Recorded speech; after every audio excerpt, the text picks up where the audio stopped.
애가 너무 흥분을 많이 해서 얘가 싫다는 표현을 못 알아듣고 그냥 다 달려들어가지고 어떻게 해야 할지 모르겠어서. 네. 왜 그게 문제일까? 안녕하세요, 훈련사 강영입니다. 오늘 퍼피 교육에 하로가 나왔습니다. 하로! 오, 왔다 갔어요. 하루 오늘 처음 봤고요. 딱 봐도 문제 있을 성격이 아니거든요. 모난 데도 없어 보이는데 어떤 고민이 있는지 한번 여쭤보겠습니다. 하루야, 일로 와봐. 옳지. 아, 이게 문제인가? 가만히 있질 않아. 가만히 있질 않아요. 가만히 있지를 않아요. 너무 예쁘다. 안녕하세요, 보호자님. 어떤 게 고민이십니까? 예뻐 고민인가요? 뭐가 고민이에요? 애가 너무 흥분을 많이 해서 얘가 싫다는 표현을 못 알아듣고 사람이건 강아지건 그냥 다 달려들어가지고 어떻게 해야 할지 모르겠어서. 그 흥분이 좋아서. 네. 왜 그게 문제일까? 이게 사람도 나 간식 먹고 싶어, 간식 먹고 싶다고, 이게 안 예쁜 동작인 것 같아.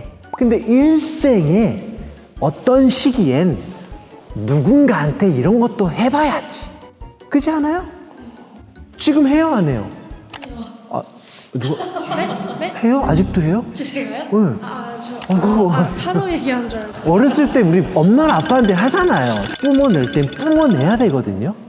또 그거를 뿜어내도 누구한테 피해도 주지 않을 곳에서 자주 뿜어내다 보면 나중에는요, 자기가 누군가의 리듬을 맞추는 여유도 생겨요. 사람도 마찬가지예요. 사람도 베풀기만 해야지 되나? 받아봐야 베풀죠. 근데 딱 요때는 에이, 이렇게 놀아야 돼. 근데 이게 한 살 넘어가면 자연스럽게 없어지기는 해요.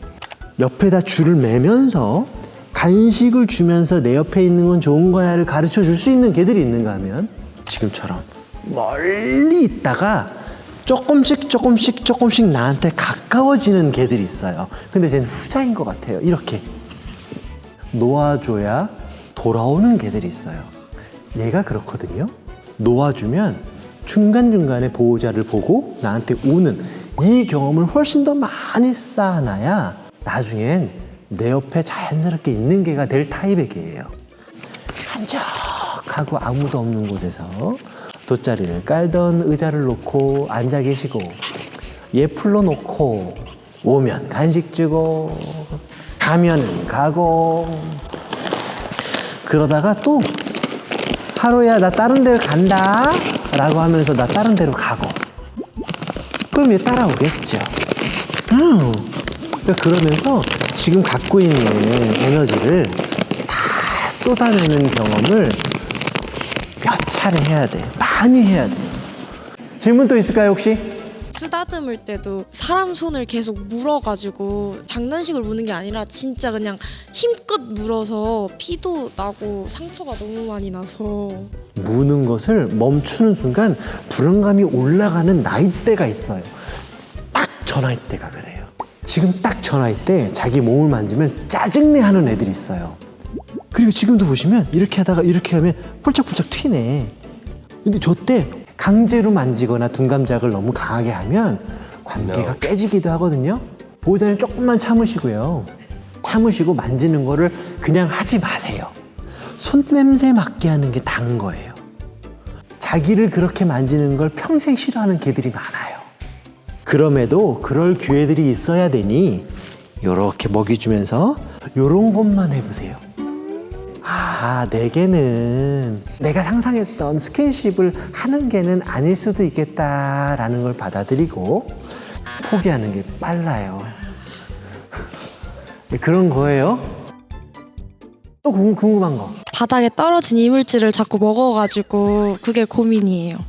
내가 지나가다가 나 쳐다보면 간식 주고 땅에 있는 것보다 보호자님 손에 있는 게 먹기가 더 편하고 바닥에 있는 것보다 보호자님 손에 있는 게 더 맛있고 그럼 자연스럽게 바닥에 있는 게 재미없다고 생각하게 돼요. 그런데 이거는 완벽하게 없어지지는 않죠. 만약에 지나가다가 뭐 맛있는 치킨이라도 먹어봐봐요.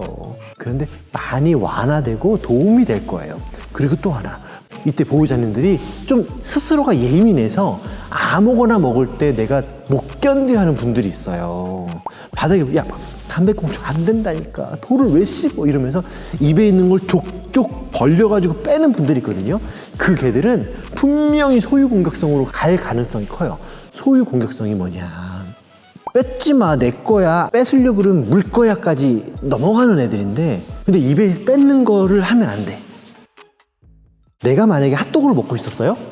근데 핫도그가 땅에 떨어졌어요. 이건 누구 거예요? 훈련사님 거. 우리 거죠. 근데 걔는 누구의 것도 아니게 됐다는 생각을 해요. 그래서 가끔 이런 애들이 있어요. 내가 먹던 걸 떨어뜨렸어. 근데 얘가 이걸 먹으려고 하는 거야. 야 뭐야 먹지 마 이러면 하는 애들이 있어요. 그래서 알려줘야 돼. 어떻게 알려주냐, 이제 한 손에 간식을 딱 잡아요.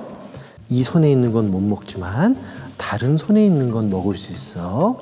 못 먹는다라는 건 화가 나는 게 아니야. 못 먹는 건 다른 방법을 찾으면 돼. 아, 잠깐 참으면 이득이구나. 멈추면 이득이구나.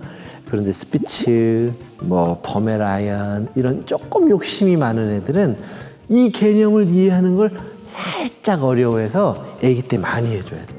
근데 얘는 이 메커니즘을 알고 있기 때문에 쉽게 배울 것 같아요. 사람들 중에서도 자기 거 조금만 건드려도 막 폭발하는 분들 가끔 있잖아요. 근데 걔들도 그런 소유욕을 갖고 있고 여유가 없는 개들이 있다. 어렸을 때 그런 것들을 많이 가르쳐 줘야 되고, 지금처럼 뛰어다니는 것을 전혀 뭐라고 할 게 없다. 강아지 훈련을 할 때 처음보다 1살 정도가 될 때 완벽해져야 된다라는 생각을 해요. 근데 그렇지 않아요. 나이가 뭐 7살인 어떤 누군가에게 엄마가 또는 아빠가 너는 너무 인내심이 부족해. 7살인데 넌 너무 참을성이 없어. 7살인데. 근데 개를 키울 때도 많은 보호자들이 벌써 2, 3개월 된 강아지에게 완성된 모습을 기대하고 키워요. 에이, 그러지 말자고요. 저 땐 저래야 돼요. 멋진 강아지입니다. 아, 멋진 강아지고요. 아주 예쁜 강아지고. 귀여워라. 솔직히 어렸을 때는 이렇게 조그마한 강아지들, 아우 이 조그마한 게 무슨 개냐 막 이랬거든요. 셰퍼드가 최고지 이랬는데 요즘엔 조그마한 개가 너무 이뻐. 너무 이뻐. 나도 이렇게 가방에 메고 다니고 싶어. 오늘 나와주셔서 감사하고, 우리 하루였습니다. 우리 하루의 멋진 견생을 응원합니다. 안녕.